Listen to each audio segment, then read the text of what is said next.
Welcome to the Veteran Entrepreneur Network. I'm your host, Cameron Burrell, Army engineer veteran, entrepreneur, fleet services operator, and business educator. On this podcast, we discuss entrepreneurship, business funding, veteran transition, leadership, hotshot trucking logistics, mobile fleet operations, marketing, procurement, and real-world business lessons designed to help entrepreneurs and veterans build stronger businesses and create long-term stability. Let's get into today's episode. Picture this. A crew shows up, spends an hour and a half on a 7-truck wash, uses the right chemistry, burns fuel and labor, and the customer pays $200. $200. That job should have been priced at $600 to cover true costs and deliver a healthy margin. Instead, the invoice disappears into payroll and diesel, and there's nothing left for reinvestment or saving for slower months.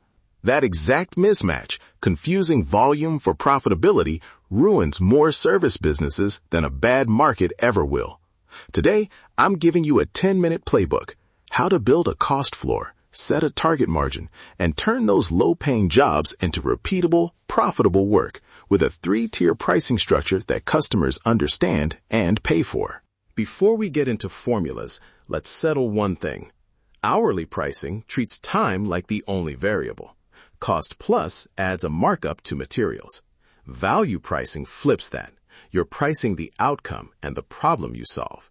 For fleet washing, that outcome is uptime, appearance, regulatory compliance, and lower maintenance for vehicles. When you price value, your rates reflect what the customer gains, not just how long your tech stood on a ladder. Now the practical part, the cost floor calculation. Start with labor. Include productive hours only. Don't forget non-billable travel and setup time averaged across jobs. Add consumables, soap, degreasers, pads, water if you're paying for it, plus fuel, truck wear, and maintenance. Then allocate overhead, insurance, permits, phone, scheduling, and a portion of admin time. A simple way is to total monthly fixed costs, divide by billable hours that month, and add that per job. Plug in numbers, and you get the absolute floor you can't go under without losing money. For example, imagine your job-specific cost for a 7-truck on-site wash totaled $220. Labor allocated, chemicals, fuel, and consumables. Overhead allocation adds another $80. Your cost floor sits at $300. Now choose a target gross margin. For mobile service fleets, I typically recommend starting between 30 and 45%, depending on competition and skill. If you target 40% gross margin, you price the job at $300 divided by 0.6, so that job becomes $500. If you want a bit more room for discounts or unexpected issues, push to a 45% margin, and the price moves to roughly $545. But customers hate a long custom quote every time. Keep it simple with 3 tiers: basic, standard, premium. Basic covers the essential wash to meet safety or appearance thresholds. Standard is your most sold package, includes decontamination, wheels, and quick detailing that keeps fleets on the road longer. Premium adds coatings, interior cleaning, or priority scheduling. Each tier needs a clear deliverable, so the decision is about outcomes, not hours. A field-ready example for that $300 cost floor: basic, $400, standard, $550, premium, $800. Those numbers aren't arbitrary. They reflect your floor plus increasing margin and perceived value.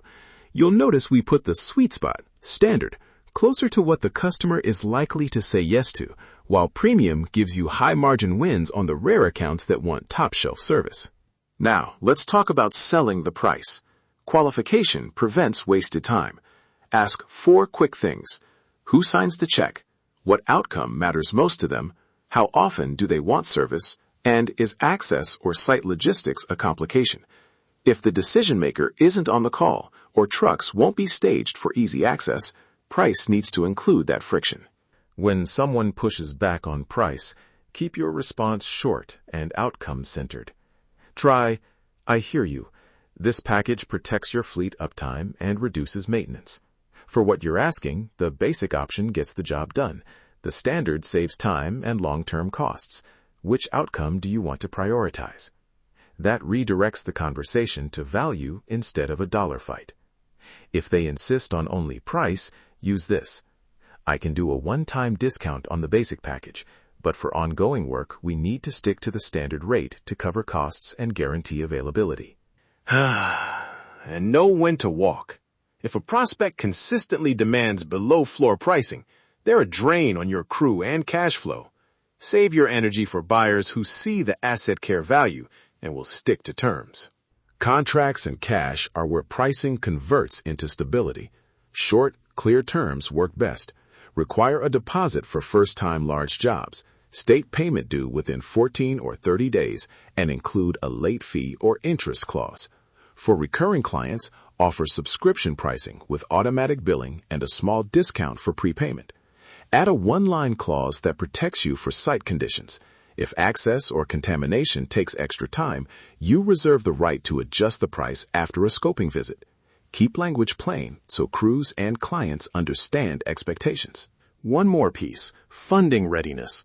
Lenders and partners look at gross margins, consistency of revenue, and how predictable your cash flow is.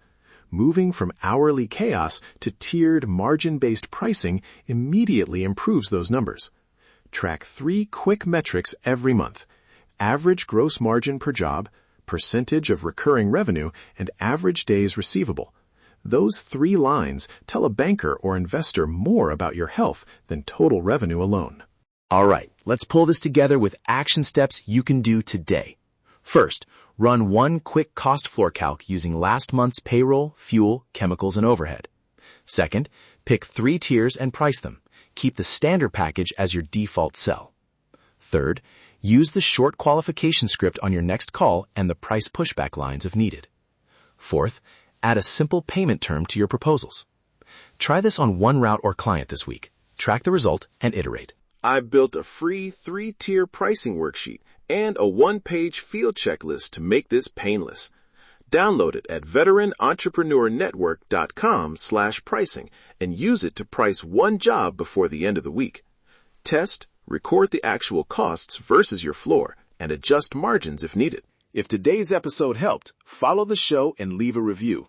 Share it with another veteran operator or small business owner who's grinding in the field. Practical pricing is one of the fastest levers to build cash reserves, qualify for funding, and create predictable operations. Keep this simple: cost floor, target margin, 3 tiers, and clear payment terms. That framework gives you control over profit rather than letting work control you. Thanks for listening to the Veteran Entrepreneur Network. If today's episode brought you value, be sure to follow the podcast, leave a review, and share it with another entrepreneur, veteran, owner-operator, or small business professional. Our mission is to help entrepreneurs and veterans build stronger businesses, improve their operations, access practical resources, create new opportunities, and work toward long-term growth and stability. Keep building, keep learning, keep leading, and keep moving forward. We'll see you on the next episode.